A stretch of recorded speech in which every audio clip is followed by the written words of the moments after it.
शिव महापुराण कथा अध्याय 2 अर्थात दूसरे दिन की कथा। श्री शिवाय नमस्तुभ्यम। हर हर महादेव। आप सभी पर भगवान भोलेनाथ की कृपा सदा सर्वदा बनी रहे। इसी मंगल कामना के साथ आज की वीडियो का शुभ आरंभ करती हूँ। आज सुनिए शिव महापुराण कथा में आगे का वृत्तांत। श्रवण कीर्तन और मनन साधनों की श्रेष्ठता। व्यास जी कहते हैं, सूत जी के वचनों को सुनकर सभी महर्षि बोले, भगवान आप वेद तुल्य अवधूत एवं पुण्यमी शिव पुराण की कथा सुनाइए। सूत जी ने कहा, हे महर्षिगण, आप कल्याण में भगवान शिव का स्मरण करके वेद के सार से प्रकट शिव पुराण की अमृत कथा सुनिए। शिव पुराण में भक्ति, ज्ञान और वैराग्य का गान किया गया है। जब सृष्टि आरंभ हुई तो 6 कुलों के महर्षि आपस में वाद विवाद करने लगे कि अमुक वस्तु उत्कृष्ट है, अमुक नहीं। जब इस विवाद ने बड़ा रूप धारण कर लिया तो सभी अपनी शंका के समाधान के लिए सृष्टि की रचना करने वाले अविनाशी ब्रह्मा जी के पास जाकर हाथ जोड़कर कहने लगे, हे प्रभु, आप संपूर्ण जगत को धारण कर उनका पोषण करने वाले हैं। प्रभु, हम जानना चाहते हैं कि संपूर्ण तत्वों से परे परमात्मा पर पुराण पुरुष कौन है। ब्रह्मा जी ने कहा, ब्रह्मा, विष्णु, रुद्र और इंद्र आदि से युक्त संपूर्ण जगत समस्त भूतों एवं इंद्रियों के साथ पहले प्रकट हुआ है। वह देव महादेव ही सर्वज्ञ और संपूर्ण है। भक्ति से ही इनका साक्षात होता है, दूसरे किसी उपाय से इनका दर्शन नहीं होता। भगवान शिव में अटूट भक्ति मनुष्य को संसार बंधन से मुक्ति दिलाती है। भक्ति से उन्हें देवता का कृपा प्रसाद प्राप्त होता है। जैसे अंकुर से बीज और बीज से अंकुर पैदा होता है, भगवान शंकर का कृपा प्रसाद प्राप्त करने के लिए आप सब ब्रह्मा ऋषि धरती पर सहस्रों वर्षों तक चलने वाले विशाल जग करो। जगपति भगवान शिव की कृपा से ही विद्या के सार तत्व साध्य साधन का ज्ञान प्राप्त होता है। शिव पद की प्राप्ति साध्य और उनकी सेवा ही साधन है तथा जो मनुष्य बिना किसी फल की कामना किए उनकी भक्ति में डूबे रहते हैं, वही साधक है। कर्म के अनुष्ठान से प्राप्त फल को भगवान शिव के श्री चरणों में समर्पित करना ही परमेश्वर की प्राप्ति का उपाय है तथा यही मोक्ष प्राप्ति का एकमात्र साधन है। साक्षात महेश्वर ने ही भक्ति के साधनों का प्रतिपादन किया है। कान से भगवान के नाम, गुण और लीलाओं का श्रवण वाणी द्वारा उनका कीर्तन तथा मन में उनका मनन शिव पद की प्राप्ति के महान साधन है तथा इन साधनों से ही संपूर्ण मनोरथों की सिद्धि होती है। जिस वस्तु को हम प्रत्यक्ष अपनी आंखों के सामने देख सकते हैं उसकी तरफ आकर्षण स्वाभाविक है, परंतु जिस वस्तु को प्रत्यक्ष रूप से देखा नहीं जा सकता उसे केवल सुनकर और समझकर ही उसकी प्राप्ति के लिए प्रयत्न किया जाता है। अंत्य श्रवण पहला साधन है। श्रवण द्वारा ही गुरु मुख से तत्व को सुनकर श्रेष्ठ बुद्धि वाला विद्वान अन्य साधन कीर्तन और मनन की शक्ति व सिद्धि प्राप्त करने का जतन करता है। मनन के बाद इस साधन की साधना करते रहने से धीरे धीरे भगवान शिव का संयोग प्राप्त होता है और लौकिक आनंद की प्राप्ति होती है। भगवान शिव की पूजा, उनके नामों का जाप तथा उनके रूप गुण विलास के हृदय में निरंतर चिंतन को ही मनन कहा जाता है। महेश्वर की कृपा दृष्टि से उपलब्ध इस साधन को ही प्रमुख साधन कहा जाता है। चौथा अध्याय। सनातन कुमार व्यास संवाद। सूत जी कहते हैं, हे मुनियों, इस साधन का महात्म्य बताते समय मैं एक प्राचीन वृत्तांत का वर्णन करूंगा जिसे आप ध्यान पूर्वक सुने। बहुत पहले की बात है। पराशर मुनि के पुत्र मेरे गुरु व्यास देव जी सरस्वती नदी के तट पर तपस्या कर रहे थे। एक दिन सूर्य के समान तेजस्वी विमान से यात्रा करते हुए भगवान सनातन कुमार वहां जा पहुंचे। मेरे गुरु ध्यान में मगन थे। जागने पर अपने सामने सनातन कुमार जी को देखकर वह बड़ी तेजी से उठे और उनके चरणों का स्पर्श कर उन्हें अर्घ्य देकर योग्य आसन पर विराजमान किया। प्रसन्न होकर सनातन कुमार जी गंभीर वाणी में बोले, मुनि, तुम सत्य का चिंतन करो। सत्य तत्व का चिंतन ही श्रेय प्राप्ति का मार्ग है। इसी से कल्याण का मार्ग प्रशस्त होता है। यही कल्याणकारी है। यह जब जीवन में आ जाता है तो सब सुंदर हो जाता है। सत्य का अर्थ है सदैव रहने वाला। इस काल का कोई प्रभाव नहीं पड़ता। यह सदा एक समान रहता है। सनातन कुमार जी ने महर्षि व्यास को आगे समझाते हुए कहा, महर्षि सत्य पदार्थ भगवान शिव ही है। भगवान शंकर का श्रवण, कीर्तन और मनन ही उन्हें प्राप्त करने के सर्वश्रेष्ठ साधन है। पूर्व काल में मैं दूसरे अनेक साधनों के भ्रम में पड़ा घूमता हुआ तपस्या करने मंदराचल पर जा पहुंचा। कुछ समय बाद महेश्वर शिव की आज्ञा से सबके साक्षी तथा शिवगणों के स्वामी नंदिकेश्वर वहां आए और स्नेहपूर्वक मुक्ति का साधन बताते हुए बोले, भगवान शंकर का श्रवण, कीर्तन और मनन ही मुक्ति का स्रोत है। यह बात मुझे संभ्या देवाधिदेव भगवान शिव ने बताई है। अंत्य तुम इन्हीं साधनों का अनुष्ठान करो। व्यास जी से ऐसा कहकर अनुगामियों सहित सनातन कुमार ब्रह्मा धाम को चले गए। इस प्रकार इस उत्तम वृतांत का संक्षेप में मैंने वर्णन किया है। ऋषि बोले, सूत जी, आपने श्रवण, कीर्तन और मनन को मुक्ति का उपाय बताया है, किंतु जो मनुष्य इन तीनों साधनों में असमर्थ हो, वह मनुष्य कैसे मुक्त हो सकता है? किस कर्म के द्वारा बिना जतन के ही मोक्ष मिल सकता है? 5वां अध्याय, शिवलिंग का रहस्य एवं महत्व। सूत जी कहते हैं, हे शौनक जी, श्रवण, कीर्तन और मनन जैसे साधनों को करना प्रत्येक के लिए सुगम नहीं है। इसके लिए योग्य गुरु और आचार्य चाहिए। गुरु मुख से सुनी गई वाणी मन की शंकाओं को दग्ध करती है। गुरु मुख से सुने शिव तत्व द्वारा शिव के रूप स्वरूप के दर्शन और गुण अनुवाद में रस अनुभूति होती है, तभी भक्त कीर्तन कर पाता है। यदि ऐसा कर पाना संभव ना हो तो मोक्षार्थी को चाहिए कि वह भगवान शंकर के लिंग एवं मूर्ति की स्थापना करके रोज उनकी पूजा करे। इसे अपनाकर वह इस संसार सागर से पार हो सकता है। संसार सागर से पार होने के लिए इस तरह की पूजा आसानी से भक्ति पूर्वक की जा सकती है।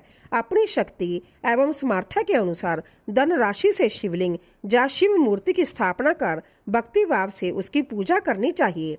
मंडप, गोपुर, तीर्थ, मठ एवं क्षेत्र की स्थापना कर उत्सव का आयोजन करना चाहिए तथा पुष्प, धूप, वस्त्र, गंध, दीप तथा पुआ और तरह तरह के भोजन नैवेद्य के रूप में अर्पित करने चाहिए। श्री शिव जी ब्रह्मा रूप और निष्कल अर्थात कला रहित भी है और कला सहित भी। मनुष्य इन दोनों स्वरूपों की पूजा करते हैं। शंकर जी को ही ब्रह्मा पदवी भी प्राप्त है। कलापूर्ण भगवान शिव की मूर्ति पूजा भी मनुष्यों द्वारा की जाती है और वेदों ने भी इस तरह की पूजा की आज्ञा प्रदान की है। सनातन कुमार जी ने पूछा, हे नंदिकेश्वर, पूर्व काल में उत्पन्न हुए लिंग वेर अर्थात मूर्ति की उत्पत्ति के संबंध में आप हमें विस्तार से बताइए। नंदिकेश्वर ने बताया, मुनीश्वर, प्राचीन काल में एक बार ब्रह्मा और विष्णु के मध्य युद्ध हुआ तो उनके बीच स्तंभ रूप में शिवजी प्रकट हो गए। इस प्रकार उन्होंने पृथ्वी लोक का संरक्षण किया। उसी दिन से महादेव जी का लिंग के साथ साथ मूर्ति पूजन भी जगत में प्रचलित हो गया। अन्य देवताओं की साकार अर्थात मूर्ति पूजा होने लगी, जो कि अविष्ट फल प्रदान करने वाली थी, परंतु शिव जी के लिंग और मूर्ति दोनों रूप ही पूजनीय है। 6वां अध्याय, ब्रह्मा विष्णु युद्ध। नंदिकेश्वर बोले, पूर्व काल में श्री विष्णु अपनी पत्नी श्री लक्ष्मी जी के साथ शेष शैया पर शयन कर रहे थे। तब एक बार ब्रह्मा जी वहां पहुंचे और विष्णु जी को पुत्र कहकर पुकारने लगे, पुत्र उठो, मैं तुम्हारा ईश्वर तुम्हारे सामने खड़ा हूँ। यह सुनकर विष्णु जी को क्रोध आ गया। फिर भी शांत रहते हुए वह बोले, पुत्र तुम्हारा कल्याण हो, कहो अपने पिता के पास कैसे आना हुआ।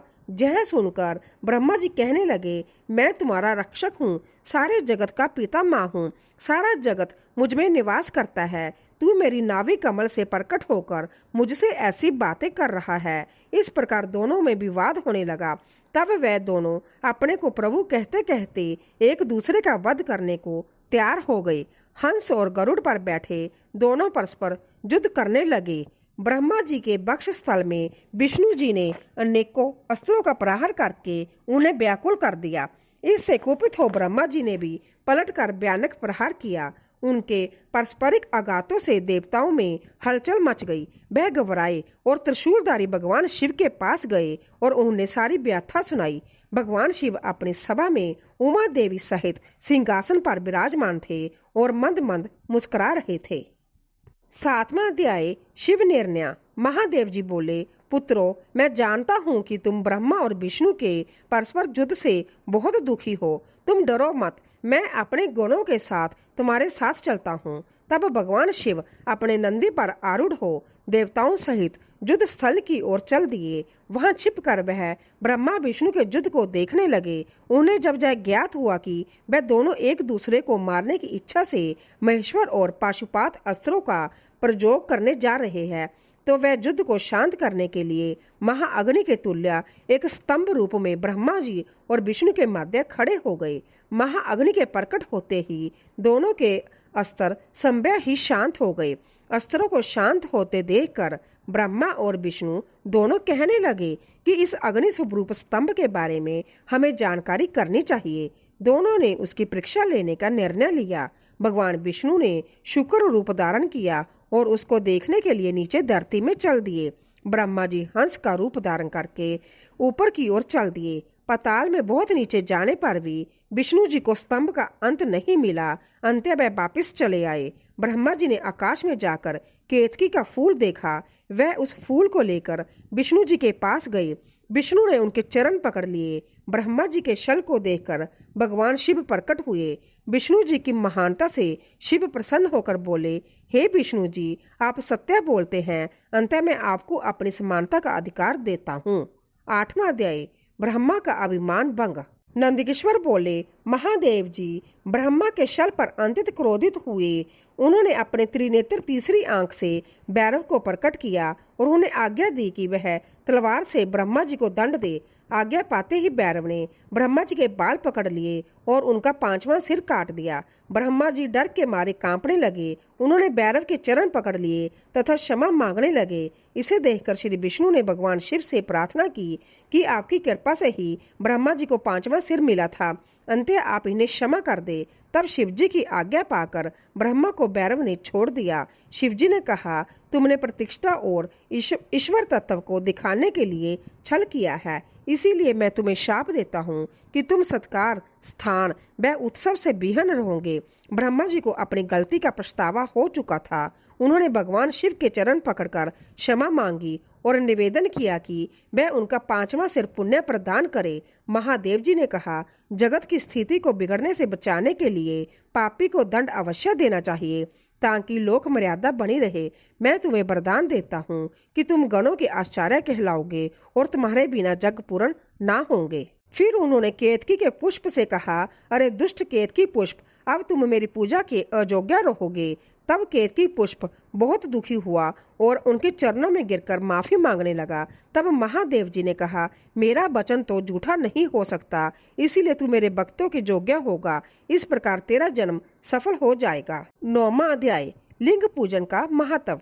नंदकिश्वर कहते हैं, ब्रह्मा और विष्णु भगवान शिव को प्रणाम कर चुपचाप उनके दाएं बाएं बाग में खड़े हो गए।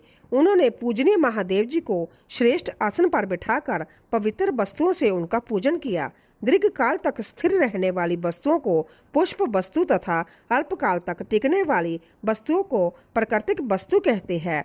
हार, नुपुर, क्यूर, किरीट, मणिमय, कुंडल, जगोपवीत, उत्तरीय बस्तर, पुष्पमाला, रेशमी बस्तर, हार, मुद्रिका, पुष्प, तांबूल, कपूर, चंदन एवं अगरू का अनुलेप, धूप दीप, श्वेत छत्र, व्यंजन, ध्वजा, चवर तथा अनेक दिव्य उपहारों द्वारा जिनका वैभव वाणी और मन की पहुंच से परे था, जो केवल परमात्मा के योग्य थे, उनसे ब्रह्मा और विष्णु ने अपने स्वामी महेश्वर का पूजन किया। इससे प्रसन्न होकर भगवान शिव ने दोनों देवताओं से मुस्कुराकर कहा, पुत्रों, आज तुम्हारे द्वारा की गई पूजा से मैं बहुत प्रसन्न हूँ। इसी कारण यह दिन परम पवित्र और महान होगा। यह तिथि शिवरात्रि के नाम से प्रसिद्ध होगी और मुझे परम प्रिय होगी। इस दिन जो मनुष्य मेरे लिंग अर्थात निराकार रूप की या मेरी मूर्ति अर्थात साकार रूप की दिन रात निराहार रहकर अपनी शक्ति के अनुसार निश्चल भाव से यथोचित पूजा करेगा, वह मेरा परम प्रिय भक्त होगा।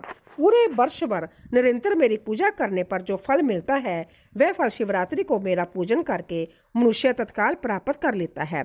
जैसे पूर्ण चंद्रमा का उदय समुद्र की वृद्धि का अवसर है, उसी प्रकार शिवरात्रि की तिथि मेरे धर्म की वृद्धि का समय है। इस तिथि को मेरी स्थापना का मंगलमय उत्सव होना चाहिए। मैं मार्गशीर्ष मास में आद्रा नक्षत्र से युक्त पूर्णमासी जा प्रतिपदा को ज्योतिमय स्तंभ के रूप में प्रकट हुआ था। इस दिन जो भी मनुष्य पार्वती सहित मेरा दर्शन करता है अथवा मेरी मूर्ति या लिंग की झांकी निकालता है, वह मेरे लिए कार्तिकेय से भी अधिक प्रिय है। इस शुभ दिन मेरे दर्शन मात्र से पूरा फल प्राप्त होता है। यदि दर्शन के साथ मेरा पूजन भी किया जाए तो इतना अधिक फल प्राप्त होता है कि वाणी द्वारा उसका वर्णन नहीं किया जा सकता। लिंग रूप में प्रकट होकर मैं बहुत बड़ा हो गया था। अंत्य लिंग के कारण यह भूतल लिंग स्थान के नाम से प्रसिद्ध हुआ। जगत के लोग इसका दर्शन और पूजन कर सके, इसके लिए यह अनादि और अनंत्य ज्योति स्तंभ अथवा ज्योतिमय लिंग अंत छोटा हो जाएगा। यह लिंग सब प्रकार के भोग सुलभ कराने वाला तथा भोग और मोक्ष का एकमात्र साधन है। इसका दर्शन, स्पर्श और ध्यान प्राणियों को जन्म और मृत्यु के कष्ट से छुड़ाने वाला है। शिवलिंग के जहाँ प्रकट होने के कारण यह स्थान अरुणाचल नाम से प्रसिद्ध होगा तथा जहाँ बड़े बड़े तीर्थ प्रकट होंगे, इस स्थान पर रहने जा मरने से जीवों को मोक्ष प्राप्त होगा। मेरे दो रूप है, साकार और निराकार। पहले वह स्तंभ रूप में प्रकट हुआ, फिर अपने साक्षात रूप में। ब्रह्मा बाब मेरा निराकार रूप है तथा महेश्वर बाब मेरा साक्षात रूप है। यह दोनों ही मेरे सिद्ध रूप है। मैं ही परम ब्रह्मा परमात्मा हूँ। जीवों पर अनुग्रह करना मेरा कार्य है। मैं जगत के वृद्धि करने वाला होने के कारण ब्रह्मा कहलाता हूँ। सर्वत्र स्थित होने के कारण मैं ही सबकी आत्मा हूँ। सर्ग से लेकर अनुग्रह तक जो जगत संबंधी 5 कृत्य है, वह सदा ही मेरे है। मैं ब्रह्मा रूपता का बोध कराने के लिए पहले लिंग प्रकट हुआ, फिर अज्ञात ईश्वर तत्व का साक्षर कराने के लिए मैं जगदीश्वर रूप में प्रकट हो गया। मेरा सकल रूप मेरे ईश्वर तत्व का और निष्कल रूप मेरे ब्रह्मा स्वरूप का बोध कराता है। मेरा लिंग मेरा स्वरूप है और मेरे समीप्य की प्राप्ति कराने वाला है। मेरे लिंग की स्थापना करने वाले मेरे उपासक को मेरी समानता की प्राप्ति हो जाती है तथा मेरे साथ एक तत्व का अनुभव करता हुआ संसार सागर से मुक्त हो जाता है। वह जीते जी परम आनंद की अनुभूति करता हुआ शरीर का त्याग कर शिवलोक को प्राप्त होता है, अर्थात मेरा ही स्वरूप हो जाता है। मूर्ति की स्थापना लिंग की अपेक्षा गौण है। यह उन भक्तों के लिए है जो शिव तत्व के अनुशीलन में सक्षम नहीं है। 10वां अध्याय, पार्णव एवं पंचाक्षर मंत्र की महत्ता। ब्रह्मा और विष्णु ने पूछा, प्रभु, सृष्टि आदि 5 कृत्यों का लक्षण क्या है? यह हम दोनों को बताइए। भगवान शिव बोले, मेरे कर्तव्य को समझना अंतत गहन है, तथापि मैं कृपा पूर्वक तुम्हें बता रहा हूँ। सृष्टि, पालन, संहार, तिरोभाव और अनुग्रह मेरे जगत संबंधी 5 कार्य है जो नित्य सिद्ध है। संसार की रचना का आरंभ सृष्टि कहलाता है। मुझसे पालित होकर सृष्टि का सुस्थिर रहना उसका पालन है। उसका विनाश ही संहार है। प्राणों के उत्क्रमण को तिरोभाव कहते हैं। इन सबसे छुटकारा मिल जाना ही मेरा अनुग्रह अर्थात मोक्ष है। यह मेरे 5 कृत्य है। सृष्टि आदि 4 कृत्य संसार का विस्तार करने वाले हैं। 5वां कृत्य मोक्ष का है। मेरे भक्तजन इन 5 कार्यों को 5 भूतों में देखते हैं। सृष्टि धरती पर, स्थिति जल में, संहार अग्नि में, तिरोभाव बाजू में और अनुग्रह आकाश में स्थित है। पृथ्वी से सबकी सृष्टि होती है, जल से वृद्धि होती है, आग सबको जला देती है, बाजू एक स्थान से दूसरे स्थान पर ले जाती है और आकाश सबको अनुग्रहित करता है। इन 5 कृत्यों का भार वहन करने के लिए ही मेरे 5 मुख है। 4 दिशाओं में 4 मुख और इनके बीच में 5वां मुख है। पुत्रों, तुम दोनों ने मुझे तपस्या से प्रसन्न कर सृष्टि और पालन 2 कार्य प्राप्त किए हैं। इसी प्रकार मेरी विभूति स्वरूप रुद्र और महेश्वर ने संहार और तिरोभाव कार्य मुझसे प्राप्त किए हैं, परंतु मोक्ष में मैं संभय प्रदान करता हूँ। मैंने पूर्व काल में अपने स्वरूप भूत मंत्र का उपदेश किया है जो ओंकार रूप में प्रसिद्ध है। यह मंगलकारी मंत्र है। सर्वप्रथम मेरे मुख से ओंकार ओम प्रकट हुआ जो मेरे स्वरूप का बोध कराता है। इसका स्मरण निरंतर करने से मेरा ही सदा स्मरण होता है। मेरे उत्तरवर्ती मुख से आकार का, पश्चिम मुख से उकार का, दक्षिण मुख से मकार का, पूर्ववर्ती मुख से बिंदु का तथा मध्यवर्ती मुख से नाद का प्रकटीकरण हुआ है। इस प्रकार इन पांचों अवयवों से ओंकार का विस्तार हुआ है। इन पांचों अवयवों के एकाकर होने पर प्रणव ओम नामक अक्षर उत्पन्न हुआ है। जगत में उत्पन्न सभी स्त्री पुरुष इस प्रणव मंत्र में व्याप्त है। यह मंत्र शिव शक्ति दोनों का बोधक है। इसी से पंचाक्षर मंत्र ओम नमः शिवाय की उत्पत्ति हुई है। यह मेरे साकार रूप का बोधक है। इस पंचाक्षर मंत्र से मातृका वर्ण प्रकट हुए हैं जो 5 वेद वाले हैं। इसी से शिरोमंत्र सहित त्रिपदा गायत्री का प्रकटय हुआ है। इस गायत्री से संपूर्ण वेद प्रकट हुए और उन वेदों से करोड़ों मंत्र निकले हैं। उन मंत्रों से विभिन्न कार्यों की सिद्धि होती है। इस पंचाक्षर प्रणव मंत्र से सभी मनोरथ पूर्ण होते हैं। इस मंत्र से भोग और मोक्ष दोनों प्राप्त होते हैं। नंदकिशोर कहते हैं, जगदम्बा उमा गौरी पार्वती के साथ बैठे महादेव ने उत्तरवर्ती मुख बैठे ब्रह्मा और विष्णु को पर्दा करने वाले वस्त्र से आच्छादित कर उनके मस्तक पर अपना हाथ रखकर धीरे धीरे उच्चारण कर उन्हें उत्तम मंत्र का उपदेश दिया। 3 बार मंत्र का उच्चारण करके भगवान शिव ने उन्हें शिष्यों के रूप में दीक्षा दी। गुरु दक्षिणा के रूप में दोनों ने अपने आप को समर्पित करते हुए दोनों हाथ जोड़कर उनके समीप खड़े हो जगत गुरु भगवान शिव की इस प्रकार स्तुति करने लगे। ब्रह्मा विष्णु बोले, प्रभु आपके साकार और निराकार 2 रूप है। आप तेज से प्रकाशित हैं। आप सबके स्वामी हैं। आप सर्व आत्मा को नमस्कार है। आप प्रणव मंत्र के बताने वाले हैं तथा आप ही प्रणव लिंग वाले हैं। सृष्टि, पालन, संहार, तिरोभाव और अनुग्रह आदि आपके ही कार्य है। आपके 5 मुख है। आप ही परमेश्वर है। आप सबकी आत्मा है, ब्रह्मा है। आपके गुण और शक्तियाँ अनंत है। हम आपको नमस्कार करते हैं। इन पंक्तियों से स्तुति करते हुए गुरु महेश्वर को प्रसन्न कर ब्रह्मा और विष्णु ने उनके चरणों में प्रणाम किया। महेश्वर बोले, आर्द्र नक्षत्र में चतुर्दशी को यदि इस प्रणव मंत्र का जप किया जाए तो यह अक्षय फल देने वाला है। सूर्य की संक्रांति में महाआद्र नक्षत्र में एक बार किया प्रणव जप करोड़ों गुना जप का फल देता है। मृगशिरा नक्षत्र का अंतिम भाग तथा पूर्ण वर्षों का शुरू का भाग पूजा ओम और तर्पण के लिए सदा आर्द्र के समान ही है। मेरे लिंग का दर्शन प्रांतःकाल अर्थात मध्यमय से पूर्व काल में करना चाहिए। मेरे दर्शन पूजन के लिए चतुर्दशी तिथि उत्तम है। पूजा करने वालों के लिए मेरी मूर्ति और लिंग दोनों समान है। फिर भी मूर्ति की अपेक्षा लिंग का स्थान ऊंचा है। इसीलिए मनुष्यों को शिवलिंग का ही पूजन करना चाहिए। लिंग का ओम मंत्र से और मूर्ति का पंचाक्षर मंत्र से पूजन करना चाहिए। शिवलिंग की सभ्य स्थापना करके या दूसरों से स्थापना करवाकर उत्तम द्रव्यों से पूजा करने से मेरा पद सुलभ होता है। इस प्रकार दोनों शिष्य को उपदेश देकर भगवान शिव अंतर्धान हो गए। 11वां अध्याय शिवलिंग की स्थापना और पूजन विधि का वर्णन। ऋषियों ने पूछा, सूत जी, शिवलिंग की स्थापना कैसे करनी चाहिए तथा उसकी पूजा कैसे, किस काल में तथा किस द्रव्य द्वारा करनी चाहिए। सूत जी ने कहा, महर्षियों, मैं तुम लोगों के लिए इस विषय का वर्णन करता हूँ। इसे ध्यान से सुनो और समझो। अनुकूल एवं शुभ समय में किसी पवित्र तीर्थ में नदी के तट पर ऐसी जगह पर शिवलिंग की स्थापना करनी चाहिए जहाँ रोज पूजन कर सके। पार्थिव द्रव्य से, जलमय द्रव्य से अथवा तेजस द्रव्य से पूजन करने से उपासक को पूजन का पूरा फल प्राप्त होता है। शुभ लक्षणों में पूजा करने पर यह तुरंत फल देने वाला है। चल प्रतिष्ठा के लिए छोटा शिवलिंग श्रेष्ठ माना जाता है। अचल प्रतिष्ठा हेतु बड़ा शिवलिंग अच्छा रहता है। शिवलिंग की पीठ सहित स्थापना करनी चाहिए।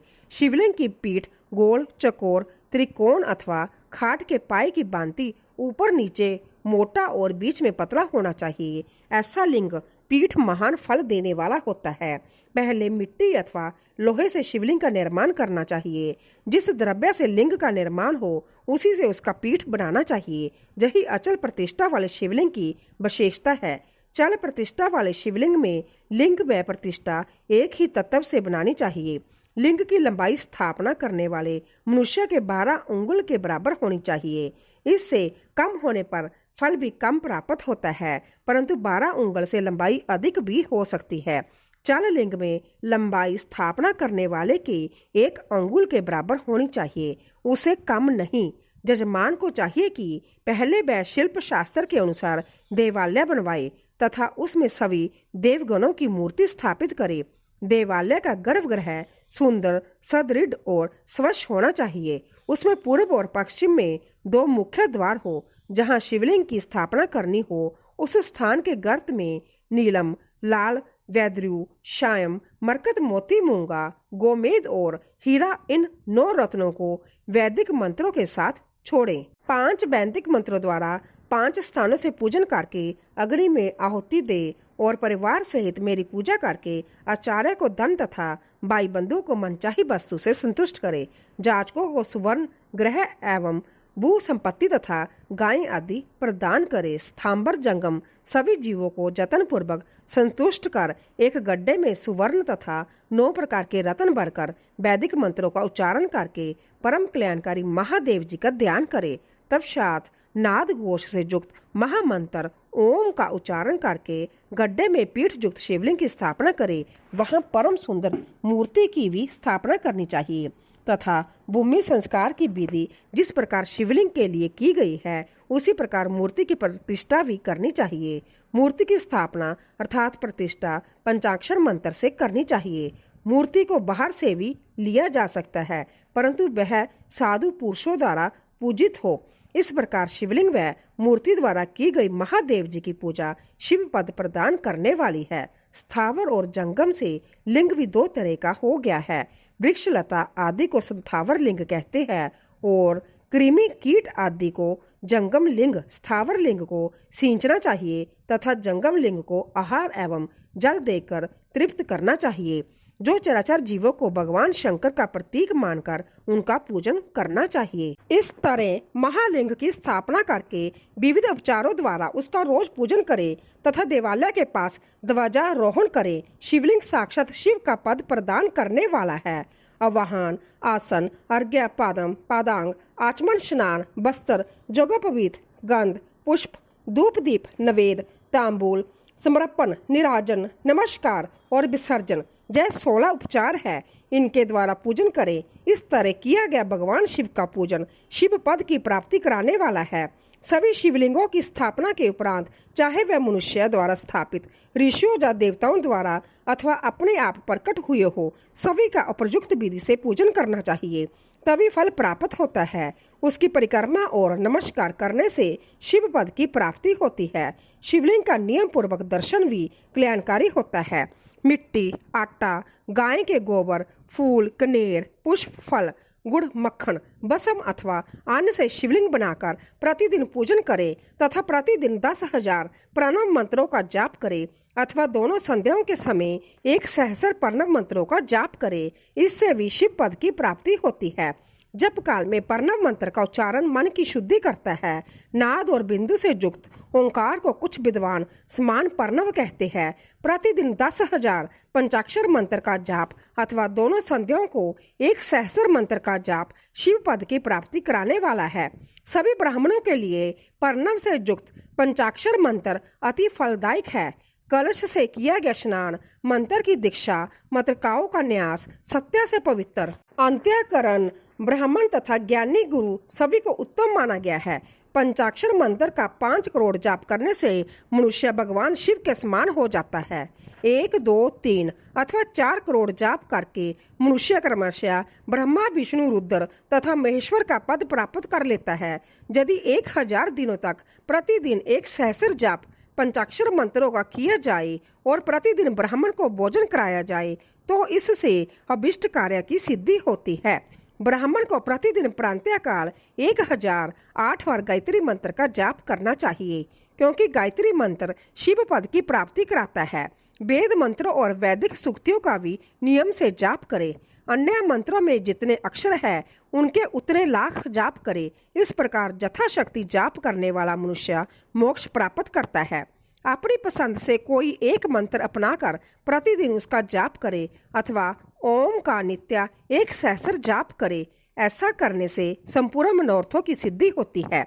जो मनुष्य भगवान शिव के लिए फुलवाड़ी या बगीचे लगाता है तथा शिव मंदिर में झाड़ने बहारने का सेवा कार्य करता है, ऐसे शिव भक्त को पुण्य कर्म की प्राप्ति होती है। अंत समय में भगवान शिव उसे मोक्ष प्रदान करते हैं। काशी में निवास करने से भी योग और मोक्ष की प्राप्ति होती है। इसीलिए आमरण भगवान शिव के क्षेत्र में निवास करना चाहिए। उस क्षेत्र में स्थित बावड़ी, तालाब, कुआं और पोखर को शिवलिंग समझकर वहां स्नान, दान और जाप करके मनुष्य भगवान शिव को प्राप्त कर लेता है। जो मनुष्य शिव के क्षेत्र में अपने किसी मृत संबंधी का दहा, दशहा, मासिक श्राद्ध अथवा वार्षिक श्राद्ध करता है अथवा अपने पितरों को पिंड देता है, वह तत्काल सभी पापों से मुक्त हो जाता है और अंत में शिव पद प्राप्त करता है। लोक में अपने वर्ण के अनुसार आचरण करने व सदाचार का पालन करने से शिव पद की प्राप्ति होती है। निष्काम भाव से किया गया कार्य अविष्ट फल देने वाला एवं शिव पद प्रदान करने वाला होता है। दिन के प्रांत्य, महाद्य और साय 3 विभाग होते हैं। इनमें सभी को एक एक प्रकार के कर्म का प्रतिपादन करना चाहिए। प्रांतः काल रोजाना दैनिक शास्त्र कर्म, महाद्यम सकाम कर्म तथा सायंकाल शांति कर्म के लिए पूजन करना चाहिए।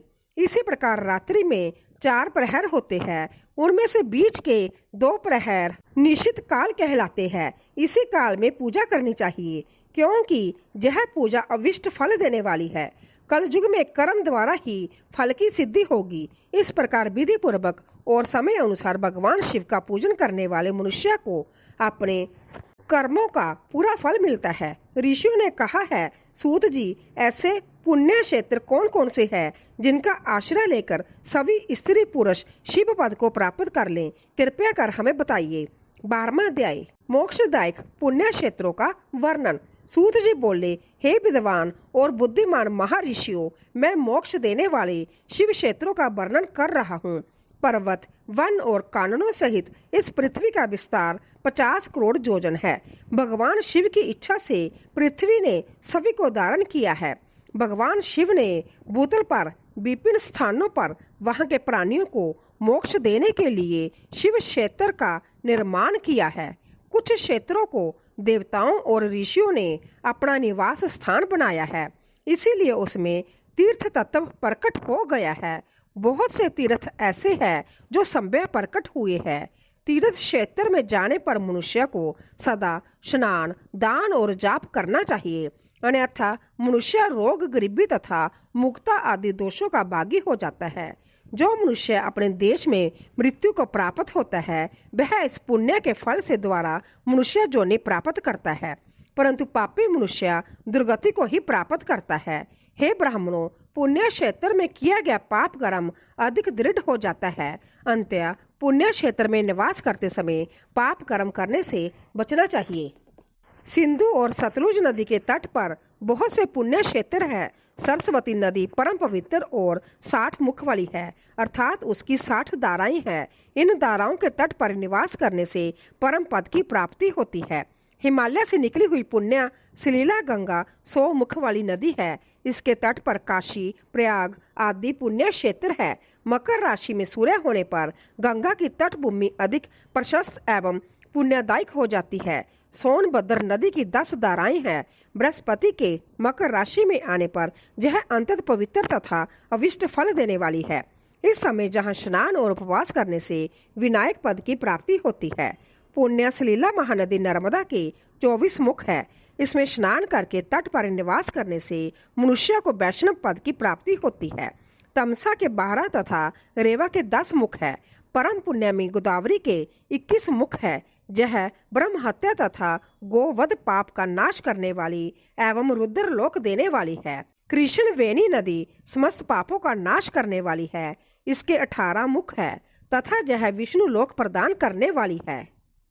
तुंगभद्रा 10 मुखी है एवं ब्रह्मा लोक देने वाली है। सुवर्ण मुखरी के 9 मुख है। ब्रह्मा लोक से लौटे जीव इस नदी के तट पर जन्म लेते हैं। सरस्वती नदी, पंपा सरोवर, कन्याकुमारी, अंतरिप तथा शुभ कारक श्वेत नदी सभी पुण्य क्षेत्र है।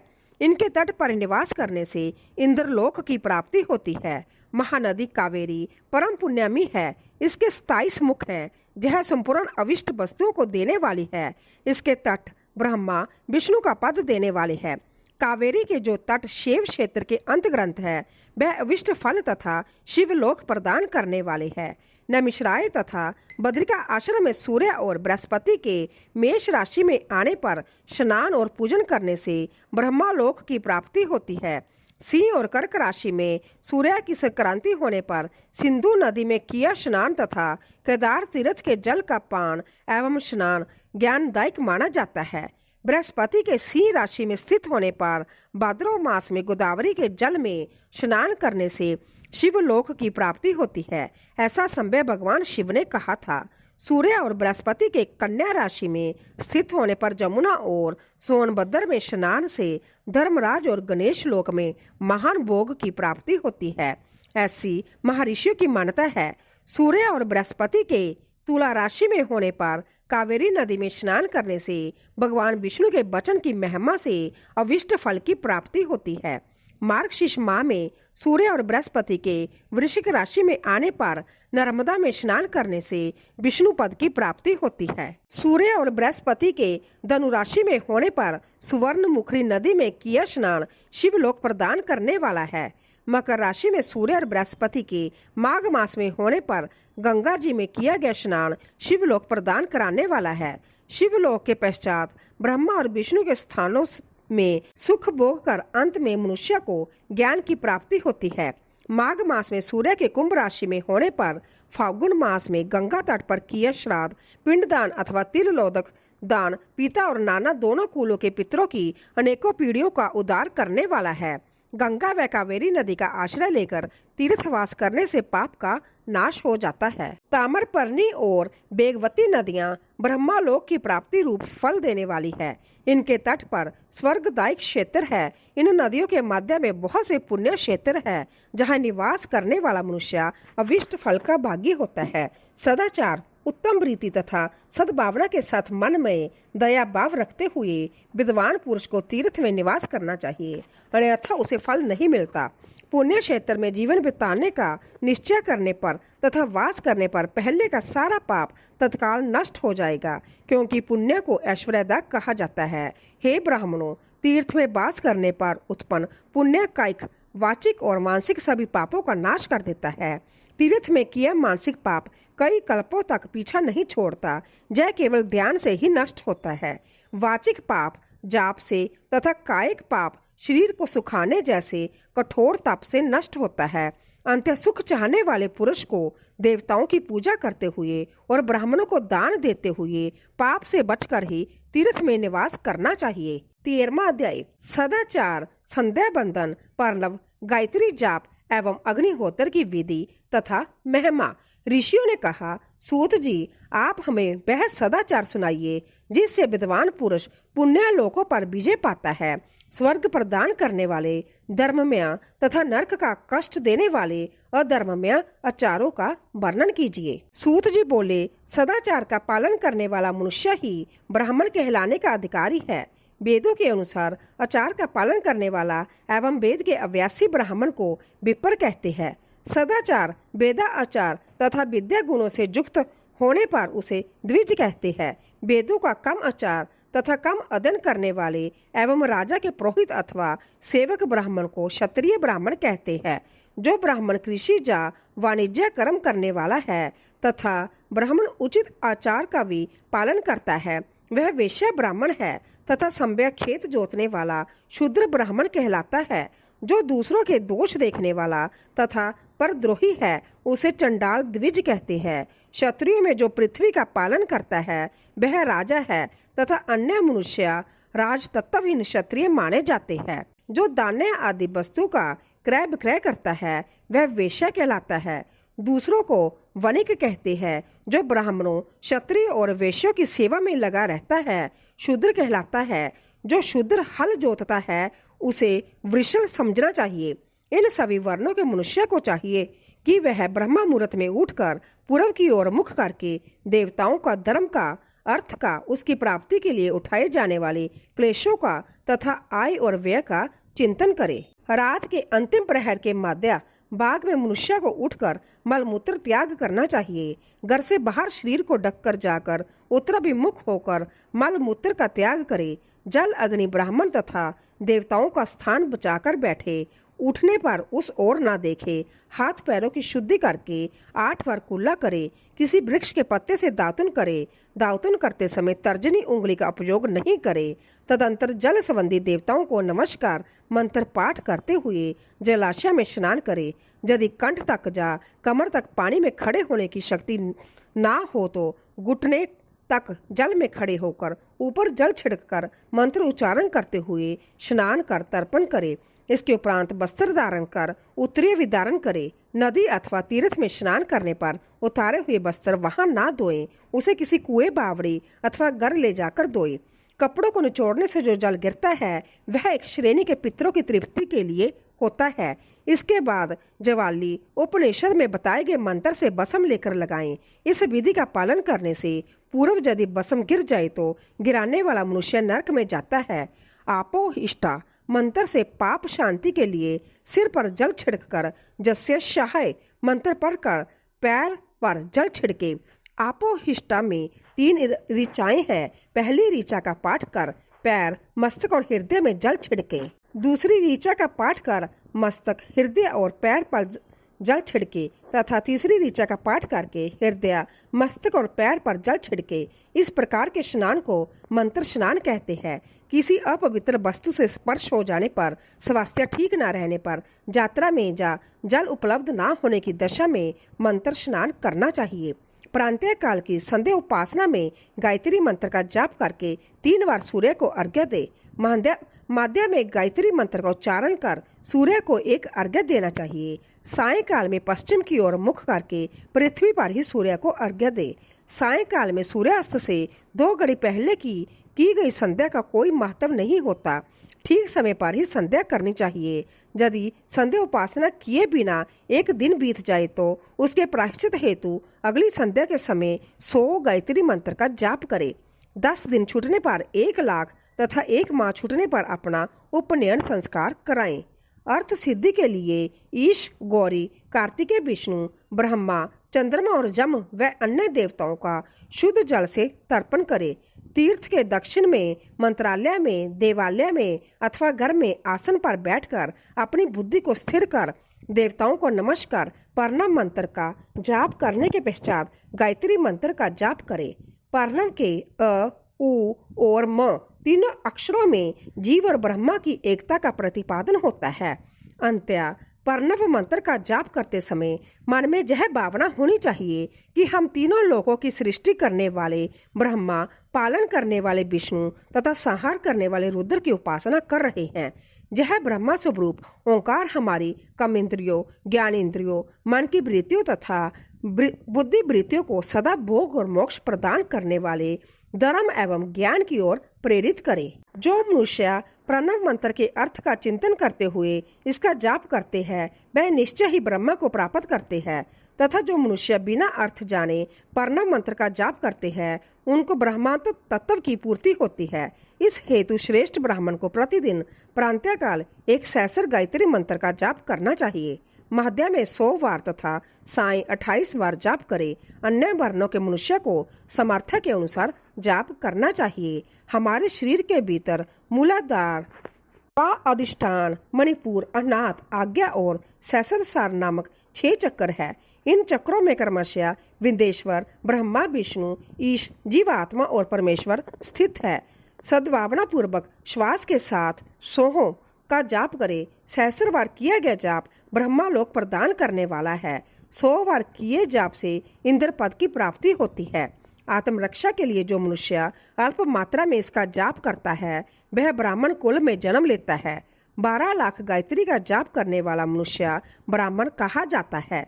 जिस ब्राह्मण ने 1 लाख गायत्री का भी जप ना किया हो उसे वैदिक कार्यों में ना लगाएं।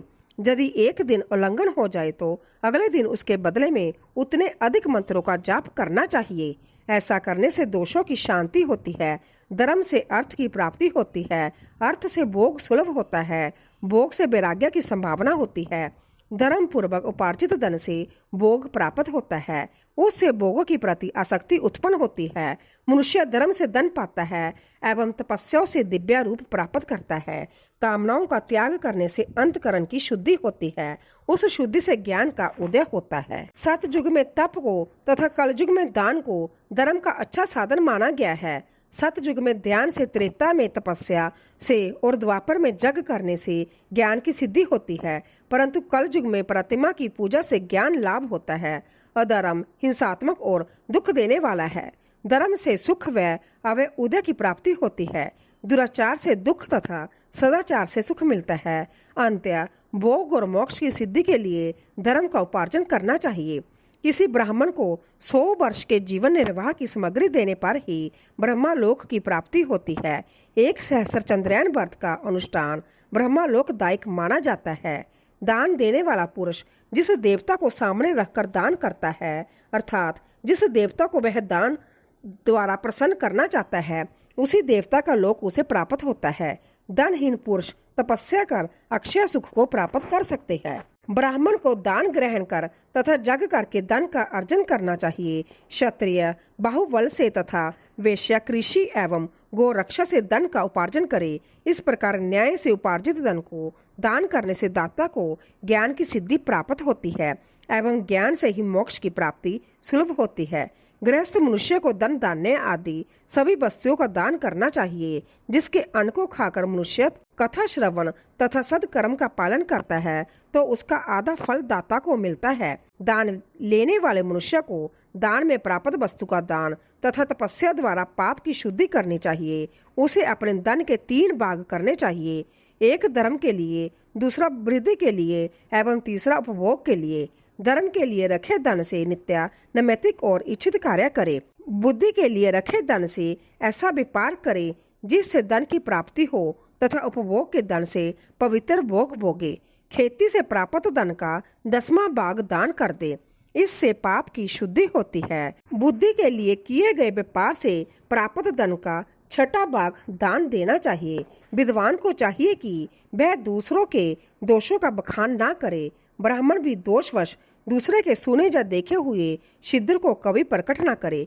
विद्वान पुरुष ऐसी बात न कहे जो समस्त प्राणियों के हृदय में रोष पैदा करने वाली हो। दोनों संध्याओं के समय अग्नि को विधि पूर्वक दी हुई आहुति से संतुष्ट करें। चावल, धान्य, घी, फल, कंद तथा हविष्य के द्वारा स्थाली पाक बनाए तथा यथोचित रीति से सूर्य और अग्नि को अर्पित करे। यदि दोनों समय अग्निहोत्र करने में असमर्थ हो तो संध्या के समय जाप और सूर्य की वंदना कर ले। आत्मज्ञान की इच्छा रखने वाले तथा धनी पुरुषों को इसी प्रकार उपासना करनी चाहिए। जो मनुष्य सदा ब्रह्मा जप करते हैं, देवताओं की पूजा, अग्नि पूजा और गुरु पूजा प्रतिदिन करते हैं तथा ब्राह्मणों को भोजन तथा दक्षिणा देते हैं, वह स्वर्ग लोक के भागी होते हैं। तो भक्तों, ये थी आज की शिव पुराण की पावन कथा। अगर आपको यह कथा पसंद आई हो तो जाने से पहले चैनल को सब्सक्राइब करके बेल आइकॉन को जरूर दबाएं ताकि महादेव की कोई भी कथा आपसे मिस ना हो। कमेंट बॉक्स में अपनी श्रद्धा व्यक्त करते हुए हर हर महादेव अवश्य लिखें और साथ ही हमें यह जरूर बताइए कि आप यह कथा किस देश से सुन रहे हैं। अपने देश का नाम कमेंट में लिखना न भूले। महादेव आप सभी का कल्याण करे। हर हर महादेव। नमः शिवाय।